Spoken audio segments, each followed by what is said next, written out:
showing the nearly 4 categories. Okay, any one category you can choose for the core of the embedded system, but the embedded system are built domain and specific application. The first one is the general purpose and domain specific processor. In that there is a microprocessor, microcontroller, and digital signal processors. Okay, it is a domain specific processor. It may be microprocessor, it may be a microcontroller, or a digital signal processor. Okay, and second one is the application specific integrated circuits, and third one is the programmable logic devices, and finally the fourth one is the commercial of the self components. Okay, then we'll go one by one. Coming to the general purpose. Okay, nearly 80% of the embedded system are built in this type of core processor. Okay, that can be used for the processor and controlling the applications. Okay, the processor may be microprocessor or microcontroller, or sometimes it will a digital signal processor depending upon the domain and the application. Which domain we are using for this particular course, or which application they are used for this kind of embedded system. Okay, that's why it is totally dependent upon the domain and the applications. And microprocessors, it is manufactured. It is a substance, or it is a material they are used, a silicon material are used for developing or manufacturing this microprocessor or the microcontroller. That's why a microprocessor is a silicon chip representing a central processing unit, and also it is dependent unit, and it is requires a combination of the hardware like memory unit, like timer unit, like interrupts controllers. Okay, for the proper functioning. Okay, it is means the microprocessor will be inbuilt. The combination of this inbuilt hardware components like memory, like timer, crystal oscillator, interrupts, input and output ports. This can use for the proper functioning. Okay, and then coming to the developers of microprocessors, we have a number of developers are there. In 1971, the Intel they developed the first microprocessor in November. It is a 4-bit microprocessor. The represented the name is the Intel 4004. Okay, it's a 4-bit microprocessor. It was developed in 1971. The company is Intel. The serial number of this particular microprocessor is Intel 4004. After later in 1972, again the Intel again will be release one more microprocessor. There is a Intel 4040. Okay, it is also will be built 4 bits. And in 1974, again the Intel released the new generic processor, the Intel 8080. The build core will be 8-bit. Okay, 8-bit processor are released by Intel. Okay, the serial number of that particular processor will be Intel 8080. 8080 is nothing but it's a 8-bit microcontroller. And also some other companies like Motorola, they released the microprocessor. There is a 6800. It is also 8-bit. And again, the Intel released in 1976, 8-bit micro processor. That's the 8085. Okay, 8085. Okay, like that it will be after evolution. Nowadays there is a different types of microcontrollers. So we have a number of microcontrollers are available based on the domain and based on the specific applications. Okay.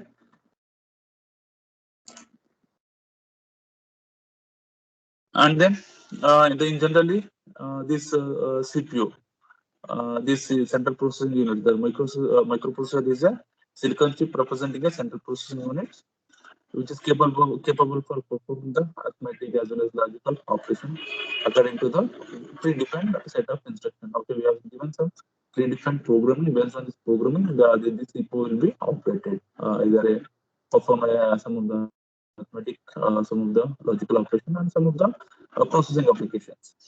Okay, in generally CPU contains the ALU control units and working registers. Okay, in generally we have 3 important contents are there in any CPU, in a microprocessor, as usual ALU, control unit, and working register.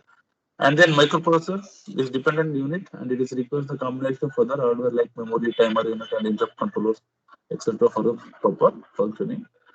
Okay, these are some of the companies they manufacture the microprocessor.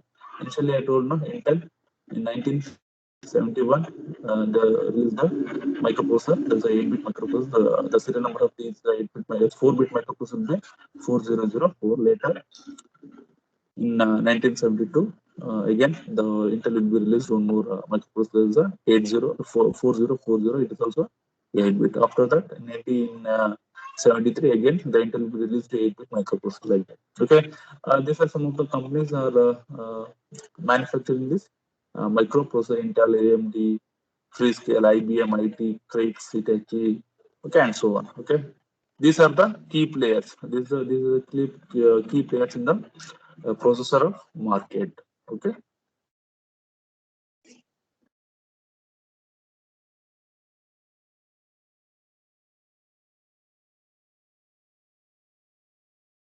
and then there is a difference. Initially, I told no, we have a different uh, categories are there. The core embedded system, it may be a general purpose and domain specific processor, or it may be a application specific integrated circuit, or it may be a programmable logical device, or it may be a commercial off the cell components. Now we are going to discuss what is the difference between the general purpose microprocessor, otherwise application specific instruction set processor. Okay, application specific integrated circuits. It is also called as a instruct set processor. Okay. See what the difference is there. You can see that a general purpose processor, or you can also represent by GPP, is a processor designed for general computational tasks. Okay, general computation task. And yeah, the application specific instruction set processor, there's a ASIPS, the processor with architecture and instruction set optimized to a specific domain. Okay, here the general purpose processor that can use for general computation task. Okay, general example is a CPU or desktop. Here it can be worked only for the particular task. Okay, then the application requirement based on working on the application requirement like network processing, automotive, telecom, media application, digital signal processing, and control application. Okay, it will be this process will be completely working on the specific domain or specific application. And then the second difference, due to high volume production, the per unit cost for the chip is low. The most of the embedded system are built around the application specific instruction set processor. And some of the microcontrollers like automotive AVR, USB AVR are from Atmel. Okay, Atmel also one of, see there's an evolution 8051. There's a microcontroller of that 8086. After that big microcontroller of that Atmel microcontroller like that. There is an evolution will be going on. In this evolution, what happened? They reduce the number of instructions. They are giving the more number of ports. And then reduce the complexities to providing the high reliability. Okay, that's why for every processors and some specific application specific performance will be there. Okay, and then in coming to the general purpose processors, a typically general processor contains the ALU and control units. Here there is a specific program, a specific set of instructions, and a specific set of processor are used in the embedded system. Okay, and then ASIPs incorporate processors and on-chip peripherals demanded by the application requirement, program, and data memory. Okay, you take any one example, real-time example. See, you can see observe in your desktop, there is a certain different type of the application, means any number of applications can be executed in the particular desktop. Okay, but in the particular application related application based on integrated circuits, they can use one for that kind of embedded system and core embedded can use for the specific program and specific application only. Okay, example you can take in washing machine or air conditions. Okay, then microcontroller. Okay, the microcontroller is a highly integrated chip. It contains also CPU and then stack, pad RAM, special and general purpose register array, on-chip ROM, flash ROM for a program storage, timer and interrupt controllers units, and dedicated input-output ports. Okay, microcontroller. And memory microcontroller contains all the necessary function blocks for the independent working. It has a great place in embedded domain in place of microprocessor. Okay, if you go for small prototype design, sometime what happen, there is a 2 or 3 specific application tasks they perform by that particular prototype means they go for these microcontrollers. Okay, and also they are very cheap and also cost effective and also readily available in the market. We have different types of microcontrollers are there. Okay, earlier is the 8051. After that, there is a big microcontroller. After that, Atmel. Okay, they having a set of means means all these different we have variety of differences will be there. Okay, and earlier is a 40 pin IC. There's a PIC microcontroller. Sorry, this 8051 is a 40 pin IC. After that, PIC it will be reduced in the Atmel. Again, it will be reduced to 20 instruction sets. Okay, like that, and then crystal oscillator, the crystal frequency will be chosen. It will be varied with the varying microcontroller devices, and also the cost will be chosen decreases. It's a very cost effective and it is readily available in the market. You can tell exact microcontroller number. That number will be available. That chip will be available in the market. And these are some of the companies, the companies that manufacturing these different types of the microcontrollers. And then the next is what is the difference between the microprocessor and microcontrollers? In the microprocessor, is a silicon chip representing the central processing unit. It has a CPU, okay, which is capable for performing arithmetic as well as the logical operations according to the predefined set of instructions. Microcontroller is a highly integrated chip that contains CPU, RAM, special and general purpose register array, on-chip ROM, flash memory for programming storage, timer, and then interrupt controllers units are dedicated, and also we have a dedicated input output ports. Okay, then the second difference is it is a dependent unit. It requires the combination of other chips like timer, program, and data memory chips, interrupt controllers, etc. This functioning. Here, everything will be in the microcontroller. It is a self-contained unit. It does not have any external interrupt controllers, timer, UARTs, and some other function. And then third one is they can use for the general purpose in design and operations. Okay, in microcontroller mostly application oriented. Okay, the specific domains can use this microcontroller. And then the next difference targeted for high-end market where performance is important. The microcontroller targeted for embedded market, which performance is not so critical. Okay, then coming to the power consumptions, limited power saving option compared to the microcontroller. Here, they include a lot of power saving features. Okay, these are the differences. These are the differences between the microcontroller and the microprocessor. Okay, any doubt regarding this?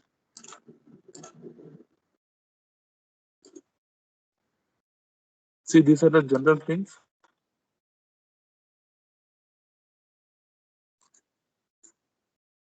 Okay, the next.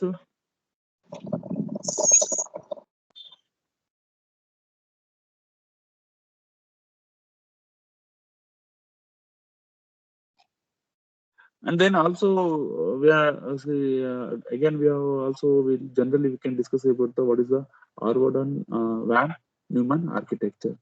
Okay, suppose if you compare it between the Harvard architecture as well as the Van Neumann architecture. In Harvard architecture, it has separate buses for the instruction as well as the data fetching. Okay, in Van Neumann architecture, it shares the single column buses for functioning and data fetching.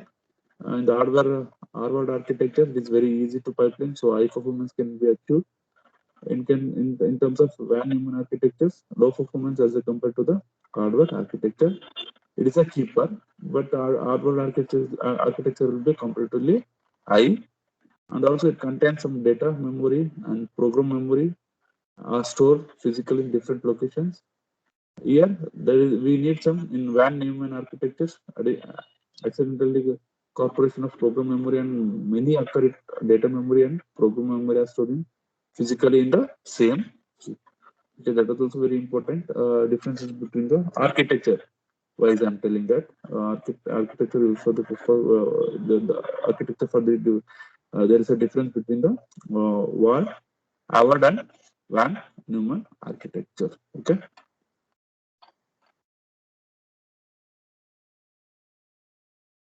See, and also we have give more information about the microcontroller means in microcontroller is a highly integrated chip. Okay, initially I told them in difference it is a highly integrated chip, and also it contains CPU. It can static RAM, special and general purpose registers. Okay, and also some memory for storage the program. Interrupters or the timer will be there. Okay, and also we have some input and output ports. Okay, dedicated input output ports means we have see there's a three ports or the four ports will be there. Each input output for four uh, 4 to 8 connections are there. Okay, and then uh, some of these microcontrollers. Okay, some of embedded system applications require only 8-bit controllers, whereas some requiring superior information, superior performance, and computation needed demand 16 and 32-bit microcontroller. Means that the microcontroller can also design for the 8-bit. Suppose the application will be there is a small application they can use means they can then directly go for the 8-bit microcontroller. Suppose if you go for higher performance applications, then we can go for the 16 or 32-bit microcontrollers. And then the one more special features are there in the microcontroller is that it can be RISC or it may be CISC. Okay, reduce instruction with a complex instruction set, instruction computer sets. Okay, they can use both RISC and CISC. And then this microcontroller also designed for the either a general purpose application requirement or a domain specific application requirement. Both can suited for this microcontroller. Both the cases can suitable for this microcontrollers. Okay. Any doubt regarding this? Any doubt? No. See, these are the general things. Sir. Okay. These things we already discussed in the microcontrollers only. Okay, in the microcontroller subject is there in the fourth semester. That initially in the first module we are discussing about the comparison between the microprocessor and microcontrollers, as well as the comparison between the hardware and then Van Neumann architectures. Okay, clear? Any doubt regarding this? No, sir. Okay. Then the next type of core processor is the digital signal processor. Okay. In the digital signal processor, DSP is a powerful special purpose 8 or 16 or 32-bit microprocessor. Okay, DSP. Okay, DSP is a powerful powerful special purpose 8 or 16 or 32-bit microprocessor designed to meet the computational design. Okay, especially it is designed to meet the computational demands and power constraint of today embedded audio, video, and communication applications. Okay, and DSP are 2 to 3 times faster than the general purpose microcontroller in a signal processing application. Okay, it is more compared to the previous special general purpose series. Compared to that, this DSP, the digital signal processor, has a 2 to 3 times of the times faster than the faster. Okay. Because this is because of the architectural difference between the DSP and the general purpose register. Okay, this is because of the architectural and difference between the two. Two is nothing but DSP as well as a general purpose microprocessor. And DSP implementation algorithm in hardware, which is speed up the execution, whereas general purpose processor implement the algorithm in the software, and the fixed of and the speed of the execution depends upon the primarily on the clock for the processors. Okay, see, this is very important difference compared to the these two general purpose as well as a digital signal processor. Okay, this algorithm, the DSP algorithms are implemented in the hardware. Okay, that's why the speed will be very high during the execution time. In compared to the general purpose processor, the algorithm will be implemented in the software, and the speed of the execution depends upon the clock frequency. There's a clock of the processor. Clear? And also the DSP. DSP having some of the key units are there. The first one is the program memory. Okay, DSP will be including some of the following key units. First one is the program memory. It means that it is a memory for storing the program required by DSP to process the data. Okay, that is the first key units. It means that it has a storing memory. The program is the what is the program will be there now, that will be stored in the particular memory to process the data. And second one is the data memory. It has a data memory. It is a working memory for storing a temporary variables and data or signal to be processed. Okay, it has a program memory as well as it has a data memory. Then the program memory, it is a memory for storing the program required by DSP to process the data, and data memory, it is a working memory for storing temporary variables and data and signal to be processed. And second important feature is that computational engine. Okay, computational engine. It performs the signal processing in accordance with the stored program memory computational engines, and it is incorporated many specialized arithmetic units, and each of the operate simultaneously to increase the execution speed. Okay, there is a computational engine. Okay, and also it is including the multiple hardware shifters for shifting the operands and save the execution time. Okay, this is one of the advantages, one of the applications or one of the event they introduced in the DSP processor.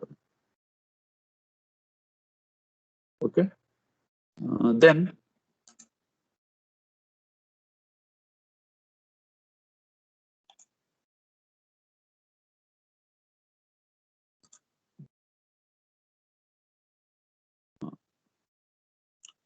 next one, after that there's a input and output units.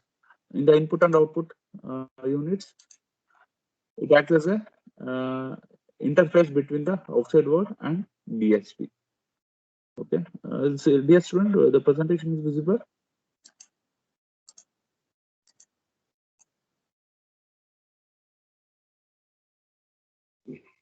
No, sir. You should inform, no? Okay, the next one is the now it is visible. Yes, sir. See, the next important key factor is the input and output units.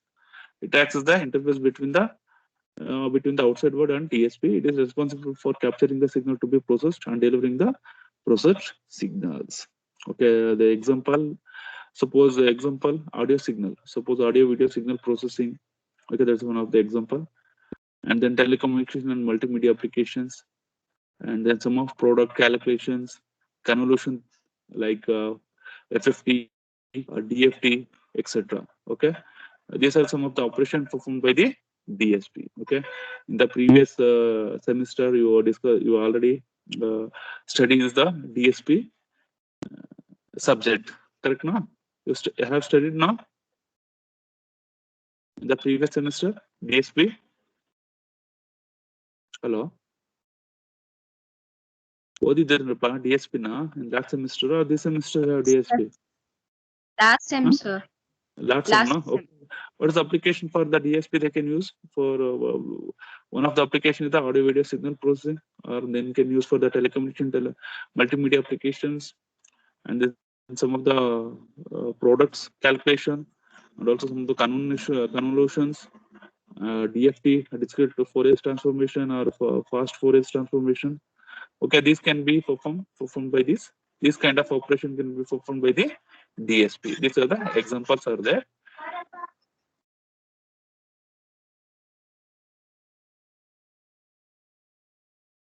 Then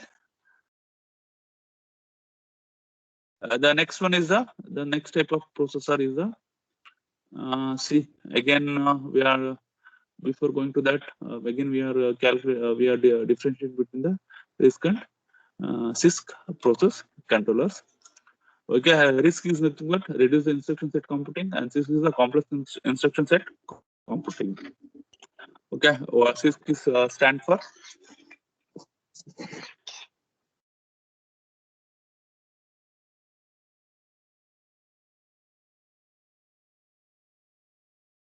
So CISC is stand for the complex instruction set computing. Okay, example is the 8051. RISC is the reduced instruction set computing. Example is the Atmel. This Atmel also is one of the microcontrollers. Okay, so the instruction set contains only a 32 instruction set. In the 8051, its instruction set contains 255 instructions. Okay, 8051. Okay, again the next microcontroller, CISC microcontroller will be the RISC microcontroller will be the PIC microcontroller. The instruction set will be nearly 40 instruction sets are there. Okay.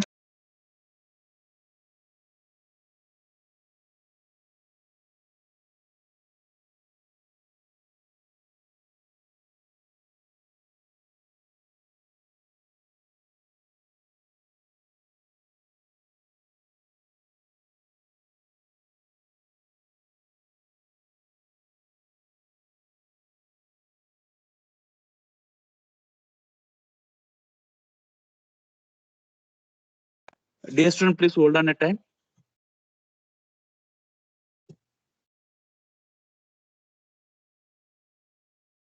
Okay, then we go for the what is the comparison between the RISC and CISC. Dear student, presentation visible? Yes, sir. See.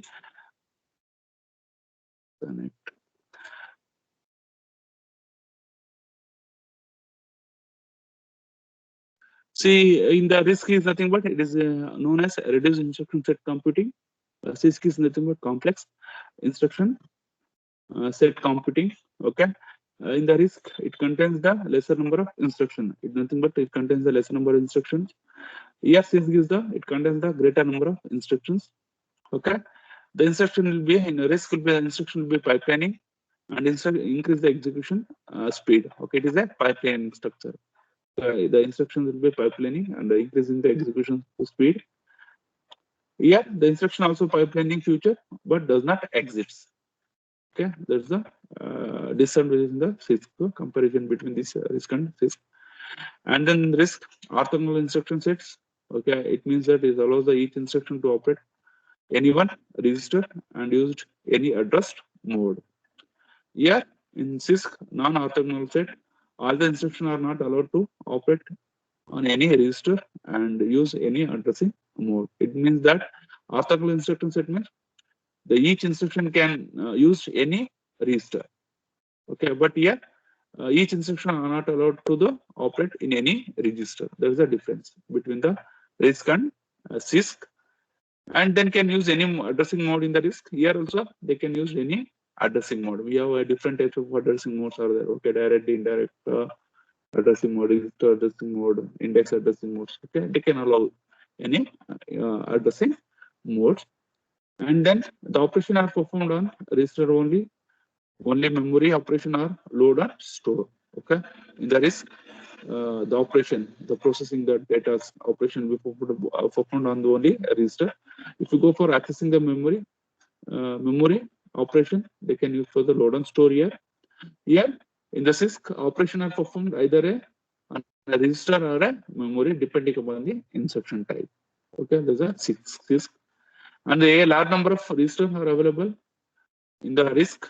Okay, in the RISC, the number of general purpose registers are very limited. Okay, in the CISC, there is a very limited.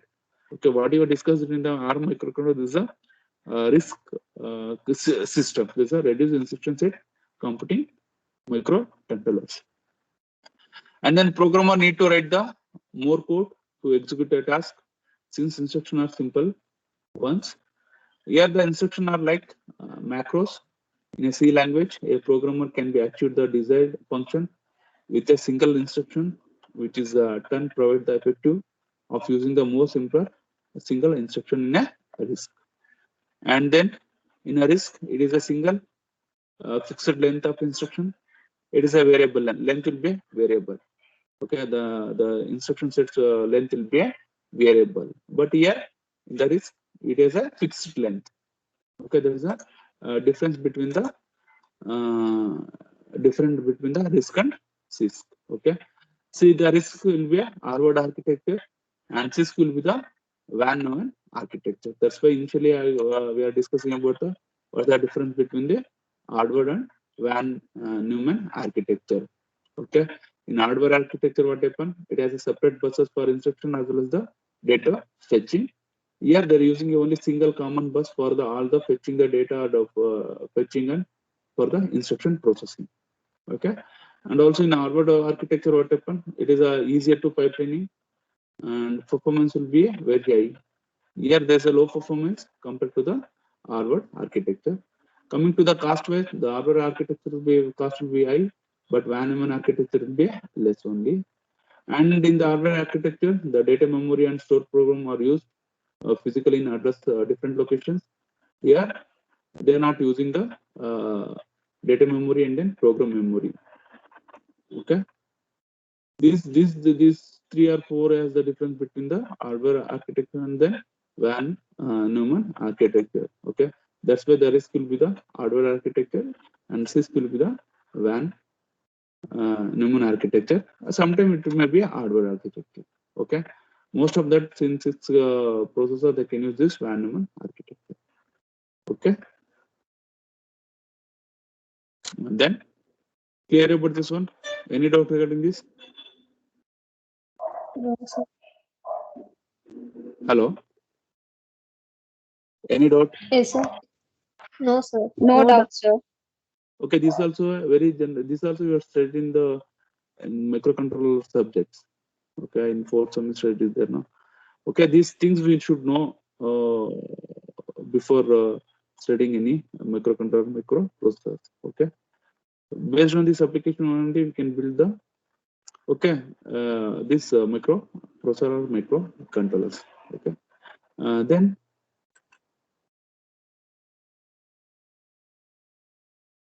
okay, this is also what we are discussing in the previous slide. The same thing Harvard versus Van Neumann processor or control architecture.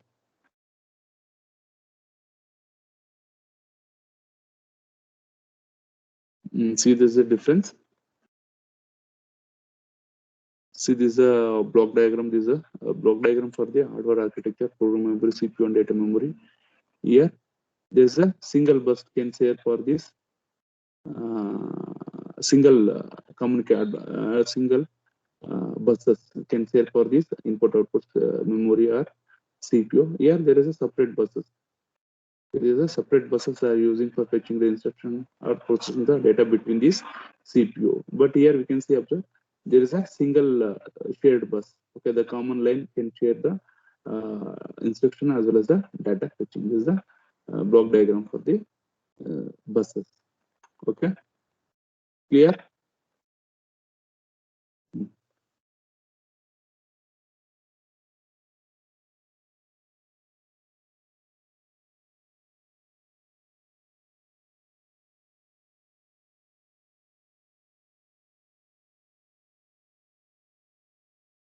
Next, we are move on to the big Indian and little Indian processor controllers.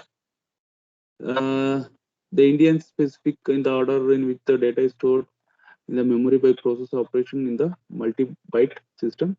Okay, I think there is no need. Okay, for your reference, what is meant by big Indian and little Indian means big Indian is nothing but higher order data bytes at the higher memory and lower order of data byte at lower locations. Okay, that's called as a little Indian.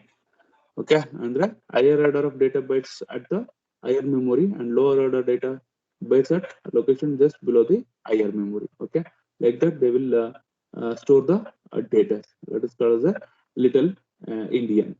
Okay, two different memory. Okay, suppose the word length is in the two bytes, then data can be stored in the memory in two different ways. Okay, ಅಂದ್ರೆ IR ಈಗ ಒಂದು 32 bit ಅಲ್ಲ ಒಂದು 8 bit data ದಲ್ಲಿ IR MSB will be stored in the higher memory location, LSB will be stored in the below the higher memory location. There is a lower memory location. Okay, example is given is a Intel 86 processor. Okay, in big Indian, the lower order data bytes at the higher memory and higher order of data bytes at a location just below the higher memory. Okay, is the reverse of that little Indian. ಅರ್ಥ ಆಗ್ತಿದ್ಯಾ? Clear about this one? ಅರ್ಥ ಆಗ್ತಿದ್ಯಾ ಅಂದ್ರೆ ಏನಪ್ಪಾ ಅಂದ್ರೆ suppose the word length, the data length will be more means the higher order byte will be stored in the higher memory and lower order data byte will be located at just below the higher memory. That is called as a little Indian. In big Indian is nothing but suppose in the same length, word length, the lower order data byte will be stored at the higher memory and higher order of the data bytes just it is stored in the lower memory or just below the higher memory. The example is given Motorola 68000 series processor. For little Indian, this is Intel 86 processor. Okay. Okay, why means it means that it's specific the order of in which the data is stored in the memory by the processor operating the multi-byte system. Yeah. See they given the example also here. The little Indian means that lower order data byte of the data is stored in the memory at the lowest address, and then higher order data byte will be at the highest address for little Indian. Alva ಅಂದ್ರೆ higher order ಬಂದು higher order memory location store ಆಗುತ್ತೆ, lower order ಬಂದು lower order memory location ಅಲ್ಲಿ store ಆಗುತ್ತೆ. Okay, they given see for example 4-bit long integer. This is 4-bit, byte 0, byte 1, byte 2, byte 3. Okay, this is a 4 byte 1 will be stored in the memory as shown below. Okay, ಅಂದ್ರೆ higher order bit ಏನಿದೆ ಈಗ suppose this is a byte 0, byte 1, byte 2, byte 3. Each byte contains 8 bits. Okay, see in any on this one, what is that? The length, the word length, the higher word length will be stored in the higher address location. There is a byte 3. The lower word length will be stored in the byte 0 locations or just below the higher order location in case of byte 2. Okay, see these are the address. This is a 0 into 20,000 is there. This is a address for each byte. Okay, like that. Similarly for little Indian, the reverse case here. Here in the lower order byte will be stored in the higher bit and higher bit will be stored in the lower bit. You can see it is the reverse of that one. Okay, byte 3, byte 2, byte 1 and byte 3. Okay, clear about this one? Higher order byte of the data is stored in the memory at the lower address. You can see that this is a lower address, and then the lower address byte at the highest address. Okay, lower byte of the lower order byte at the highest address. See, clear? Lower bit, what is the address will be a 0 into 2003.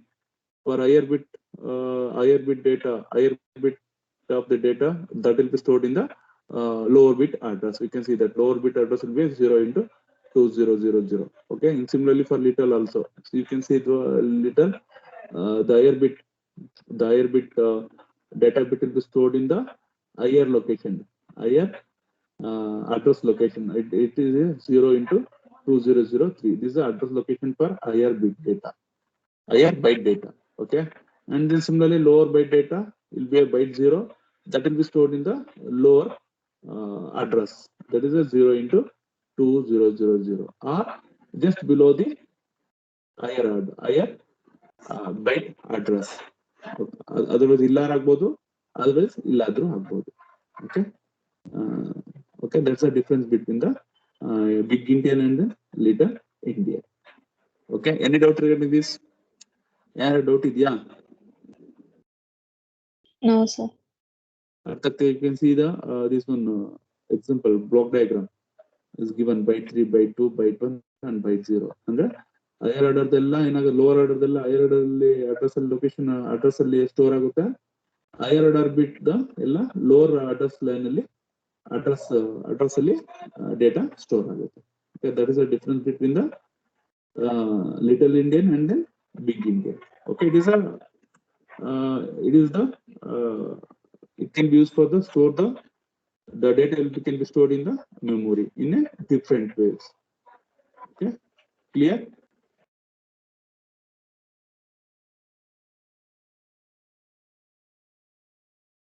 Okay, next is the low store operation and instruction pipelining. Okay, so the next is the low store operation and instruction pipelining. Low store means ಯಾವ ತರ ನಾವು ಒಂದು ಡೇಟಾನ ಯಾವ ತರ ನಾವು store ಮಾಡಿ ಯಾವ ತರ ಪ್ರೊಸೆಸಿಂಗ್ ಮಾಡ್ತೀವಿ through the instruction sets. Okay, see initially I told now there is a to access the memory by using these two instructions. One is the load and another is the store. To these two instructions we can access the memory. You can store the data or you can load the data to the particular register. Okay, to access the memory related operation are performed by this special instruction that is called as a load and store. Okay, these are two instructions are there to access the memory. It is if the operand is specified as a memory location, the content of it is loaded to the register using the load instruction. Okay, operand is the memory location, destination will be register. Then you can use the load instructions. Suppose the instruction store the data from the specified registers to the specified memory location. It means that some data is there in the register that will be stored in the memory location. Okay, that's why you can use this store instructions. Okay, load is nothing but there is some data will be there in the memory location. That data will be stored to the load to the particular register. Load to the register by using this load instructions. Clear about this one? That's why we have two instructions are performed to access in the memory. Okay. See, to load and store operation and instruction pipeline. See, suppose X and Y and Z are the three memory locations. Okay, there's a three memory location. You can see observe that X, Y, Z 1, 2, 3. X is equal to the X having a data will be 0, 0, and Y is having a data of 72, and Z is a data of 23. Okay, in that Z memory location we have data will be 23. Okay. Suppose X and Y are memory locations, and we went to add the content of X and Y and store the result in the location of Z. Under the load store architecture, the same is achieved with the 4 instruction as shown here. You can see observe here.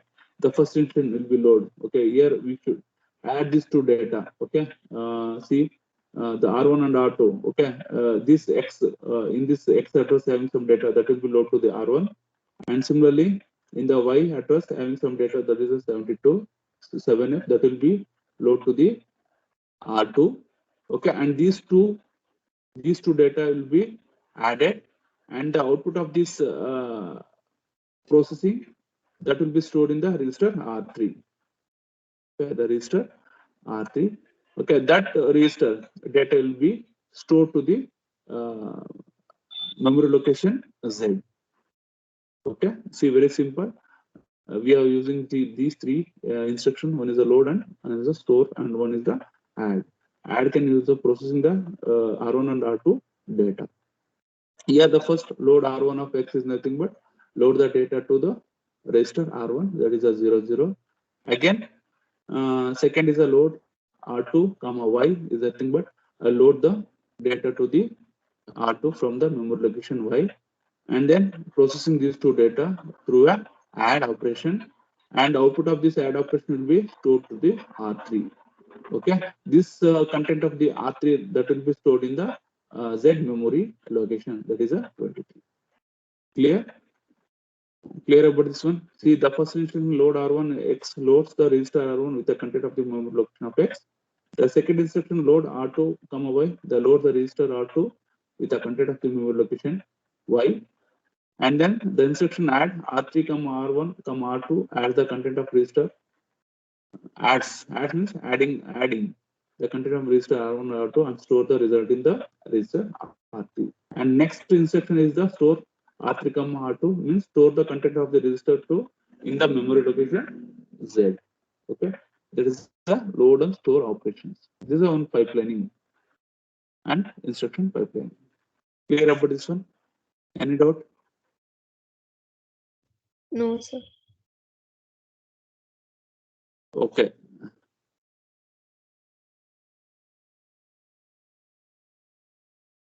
Okay, today we'll stop here. Okay, today we'll stop here, dear students. See now, everyone go to the assignment section. There is a quiz is there. Quiz 2. There's quiz 2. Everyone take the quiz now.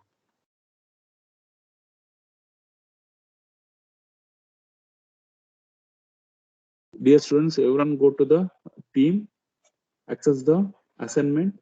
In the assignment, there's a quiz 2 will be there. Okay, everyone take the quiz and submit. Clear? Yes, sir. Do it now.